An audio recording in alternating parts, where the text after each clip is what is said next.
Marie, I need money again. As I mentioned the other day, I have a lot of expenses this month. I just gave you $200 the other day, right? Is it gone already? Yes, of course such a small amount runs out quickly. You really are a stingy daughter-in-law. You think you don't have to give me money because I'm old. No, that's not true. We have a tight budget too. Could you be a little more patient? You think I'm old and make fun of me. No, I'm not making fun of you. Could I be more patient? Is that something a daughter-in-law should say? Don't be silly. I'm in trouble, and you're not doing your duty as a daughter-in-law. You are truly heartless. It pains me to say this, but we are doing the best we can. We have to pay for our child's education. And if we have to spend any more money on you, our family budget will be strained. Huh?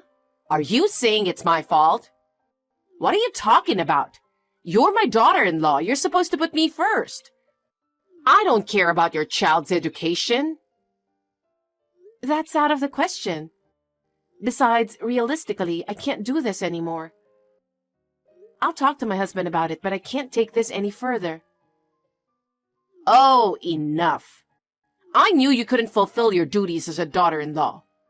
You won't give me money, and you won't do what I say. You really are useless.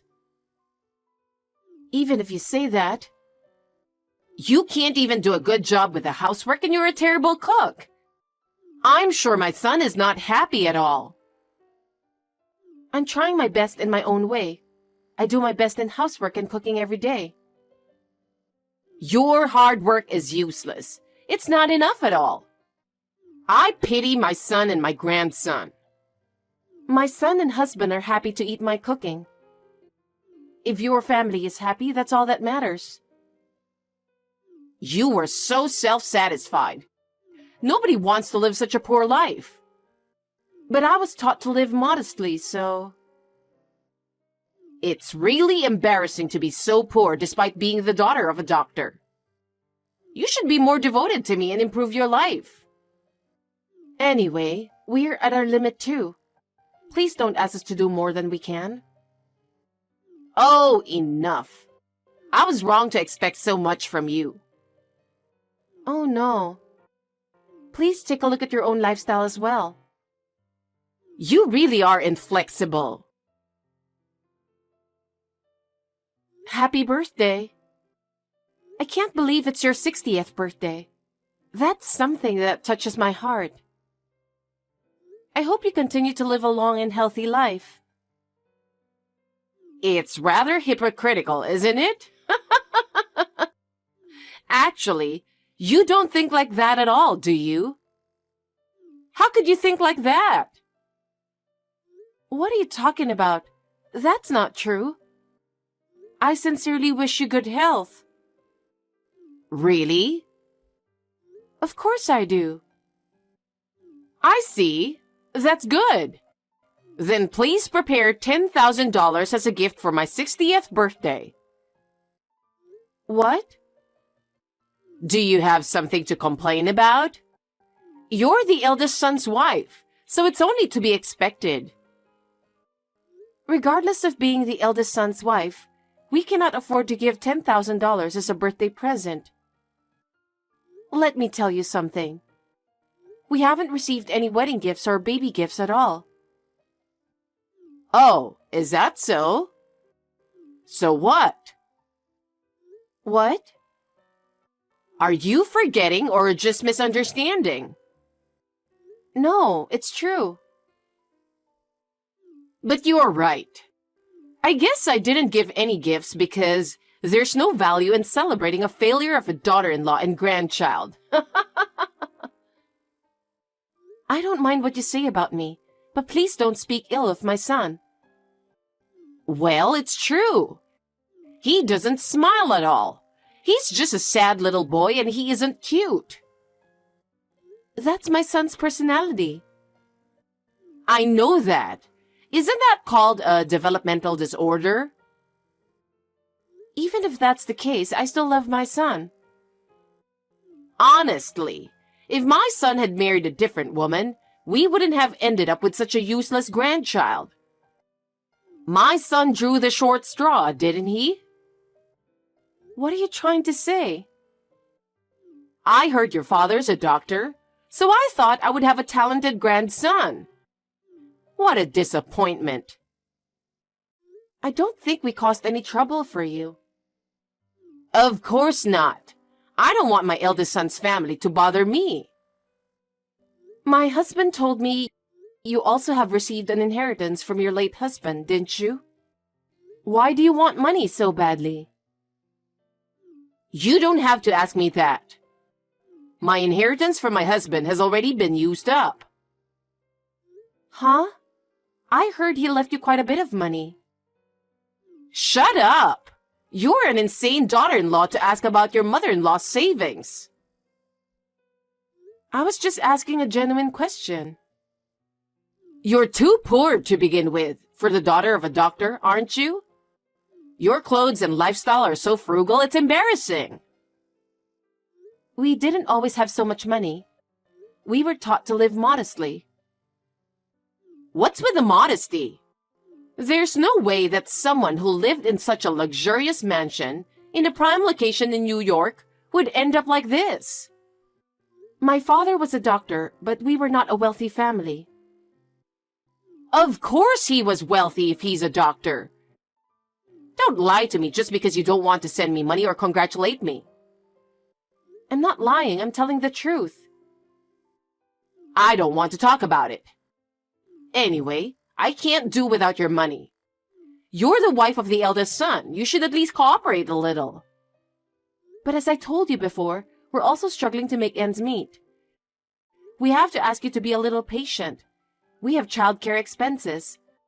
And we can't give you $10,000 in congratulatory money. It's no use trying to educate a failure like you. How terrible. You won't give me money, and you won't listen to your mother-in-law.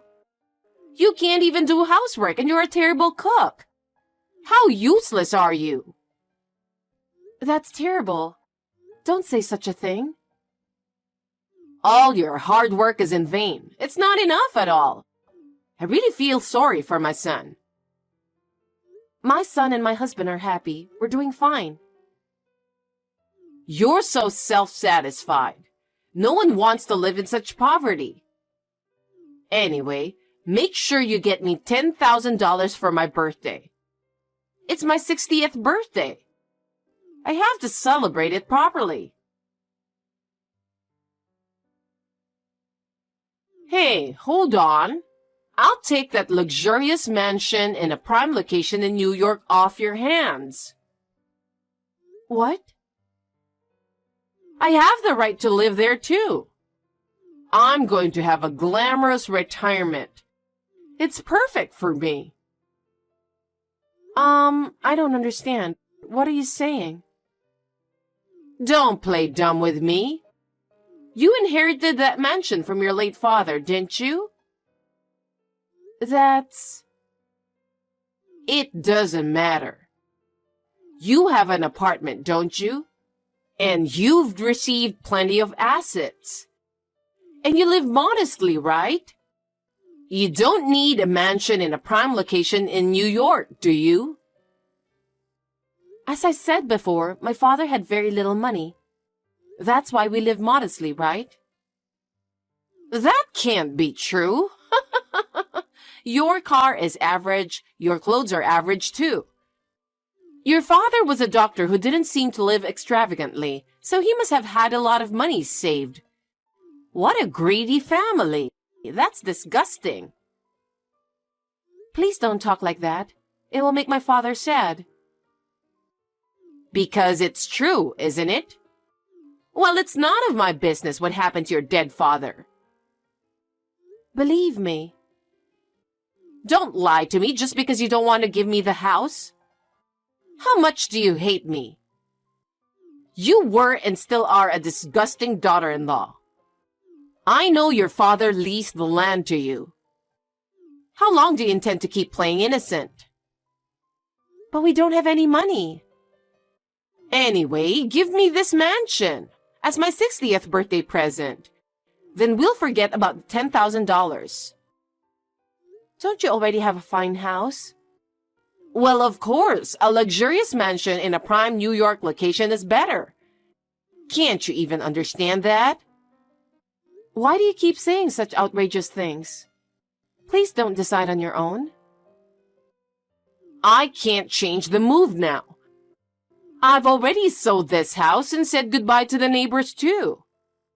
There's no way I can stay in this house anymore. Huh? What did you do? Without even consulting my husband? He will be so upset. It's none of your business. You can't even fulfill your duties as a daughter-in-law. I can't give you the mansion. You have no right to veto. I'm moving in 3 days. Clean up the house and get it in order. Wait a minute. Don't do that. Don't do anything selfish.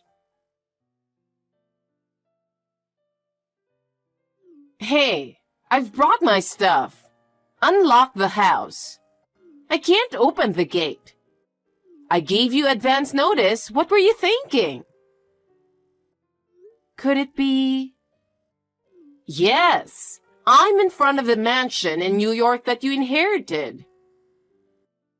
You really moved?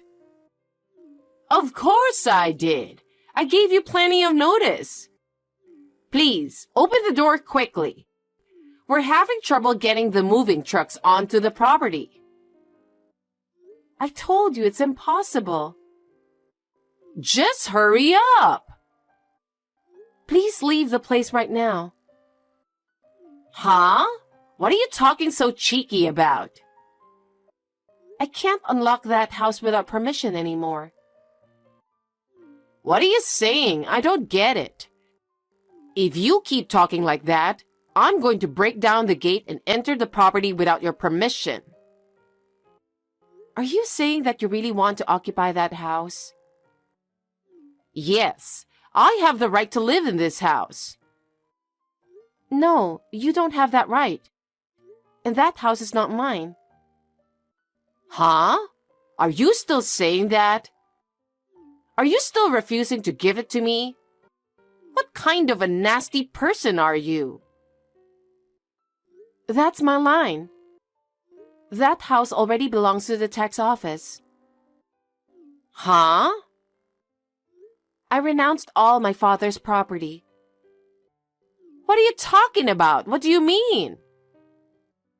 My father had very little money left, and it would have been very difficult to inherit the house and the land. What? He even rented out the land to make money, didn't he?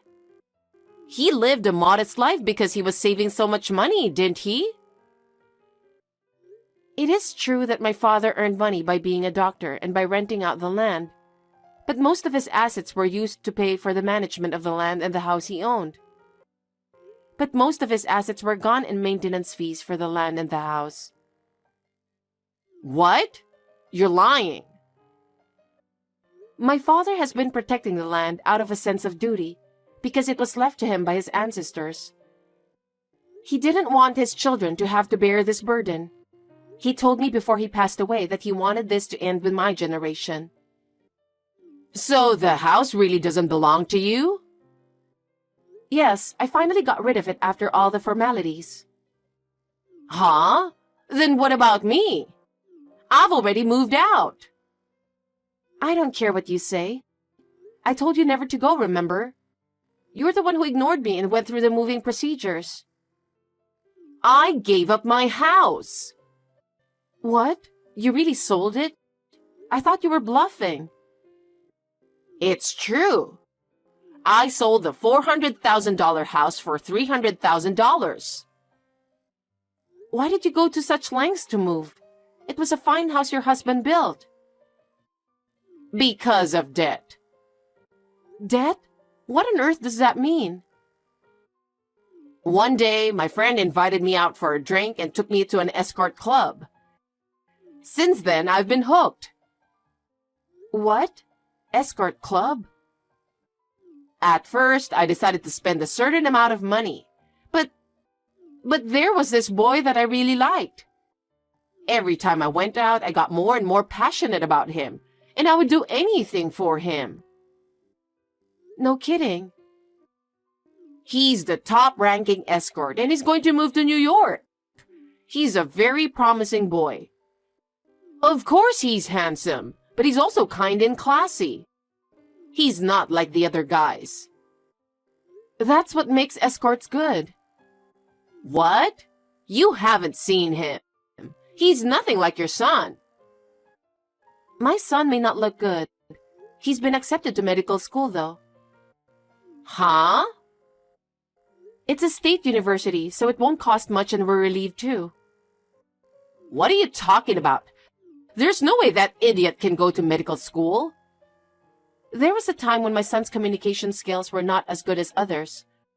But he was always good at certain things, like studying. I had set aside some money for school expenses just in case. I'm proud of him because he got into a state university without spending all of his tuition money. He did? Yes. My late father used to say that he has the same personality as me. Oh my God! How could a failure get into a state medical school? So thanks to my son, we saved up enough money to pay for college. We decided to buy a house in the suburbs. What? I've always felt suffocated living in the city.